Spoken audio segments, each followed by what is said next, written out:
Writing is a commons of ideas. I finished my master's degree in creative writing a couple of decades ago, when I was in my late 20s. With a few exceptions, it was an off-putting experience. The program felt designed to promote competitive jealousy and a slash-and-burn attitude toward others' work.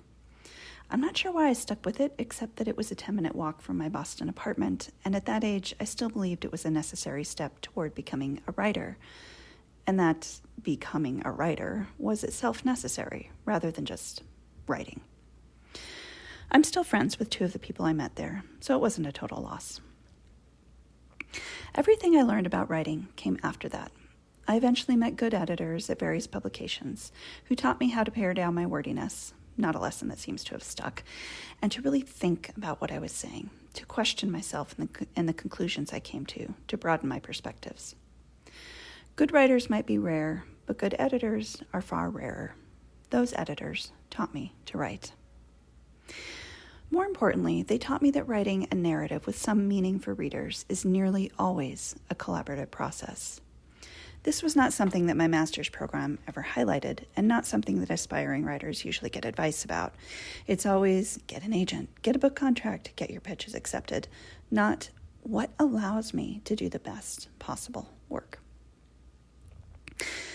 I can't think of anything I published, anything I think well of at least, that didn't lean heavily on an editor's input, and often also on that of a few particular colleagues whose judgment I trust. Feedback isn't always easy to receive. Writing is a weirdly personal thing, even if the subject matter itself isn't all that personal, but it made all the difference for me. Having my own newsletter means I can follow where curiosity leads and explore ideas that aren't trendy enough for bigger publications. But I do miss having editorial feedback from people who know what they're doing. Enough so that, as was the case with this essay, I often send on the commons pieces to my older sister for feedback and corrections before I post them. There is a group of people involved in writing who came up even less often than editors did in my MFA, if they came up at all. Readers. The interaction between readers and writers is very different in the full-on internet age of today from what it was when I finished my degree in 2003, when print still dominated and readers didn't have such easy access to writers. Even once writing started going online, for many years the hard rule was, don't read the comments, because they were junk or abusive or both, and they really were. Things have changed. I'm not sure exactly when. I remember publishing my first essay for Aeon in 2015, and how thoughtful and well-moderated the comments were, and how I was surprised to enjoy the dialogue they fostered. That essay had tens of thousands of readers and hundreds of comments. Not one of them was a waste of my time to read, and in fact several led to further research that informed my first published book. Something shifts when readers opt into someone's writing, and it's not just the tone or content of the comments. It's the way readers' ideas and enthusiasm and questions become, for me, part of the thinking and writing process itself. What shows up here in this newsletter comes from me, the result of whatever happens in this strange internal process called creativity. But the content isn't purely individual. It's my work, but also this work, something that readers have a stake in, or a voice, or something I can't find the words for, something collaborative but not collective, or maybe vice versa. Many of you send me emails with thoughts on something I've written, or suggestions for videos or books or podcasts, or personal stories of your own. Some of you post comments, or simply open and read the posts enough to remind me that people are giving their attention to whatever happens here. This writing comes from me. It is my mind, in a way.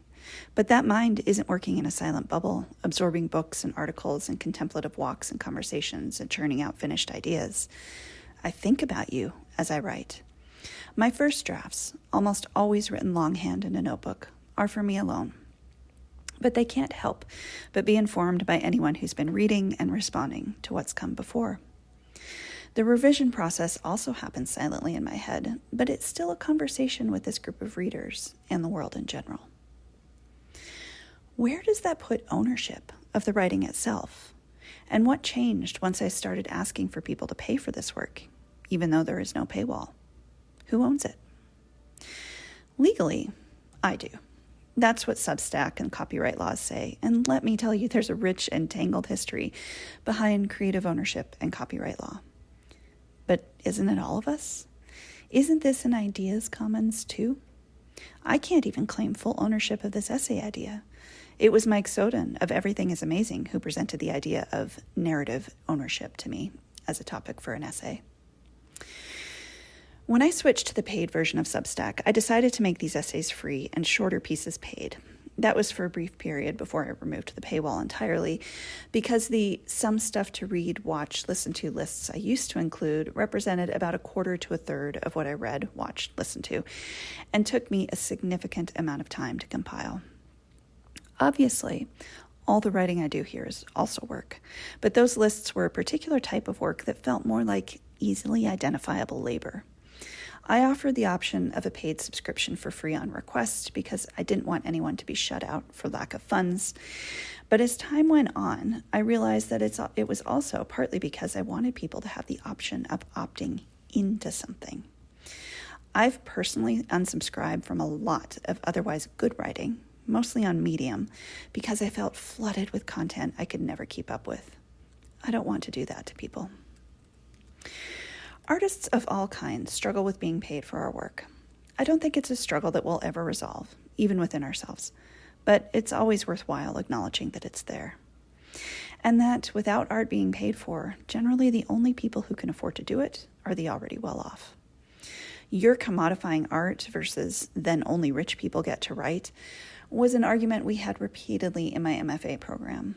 Capitalism isn't dead yet, and until it is, we're kind of stuck with the trade-off. When I described to someone last spring what I was going to do with my book No Trespassing, publish it here as I slowly write it, I didn't realize quite how slowly, he asked me what would happen if a publisher later approached me about publishing it in edited form. I told him I'd thought about that a lot, especially after analyzing my own feelings when a couple of Substack writers I subscribed to moved to big-name publications. I didn't begrudge them that. A steady paycheck is nice. But there was a sense of loss after their announcements. A sense of, hey, you invited people to support your work. I was happy to help you build that, and a lot of other people felt the same. It felt weird, like some sort of rejection, especially as I didn't want to follow them to the publications they landed at. It's an interesting feeling, not one I'm proud of or even fully understand, but one that did make me think carefully about what I was doing here.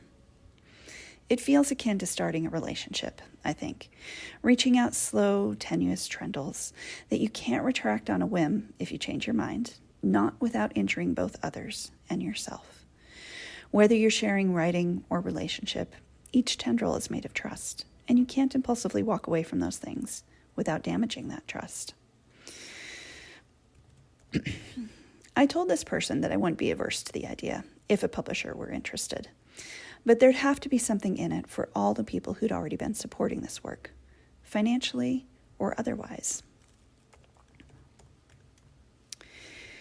That I wouldn't want to give a sense of, thanks for your support, on to bigger and better things now. What would that look like? I don't know. And it's purely theoretical at this point, and probably will remain so. Free copies, acknowledgments, a promise to keep doing this work here, together? It's not a simple question, but to rebuild the commons, all the commons, it and others like it have to be answered in some form eventually. No matter what, though, I can't think of this Substack as something I myself own, that I myself am creating and can be possessive of any more than it was solely me who created any other piece of published writing with my name on it. Copyright law tells me one thing, but what I've learned from working with good editors over the years and how I feel about ownership and what I envision as a better, more reciprocal way of doing this collective thing called life could be is quite another. I don't plan on doing guest posts here, interviews. I can barely keep up with my life and work as it is, and really isn't everyone already overwhelmed with material to read and listen to anyway? But I do think of this entire project as a kind of commons. I might be sitting here alone at a desk, shaping narrative as best I can. But copyright law aside, nobody really owns these stories, much less the ideas that seed them. What that means, I'm not sure. I do know that if you're here with me, then I am equally here with you. Take care of yourselves.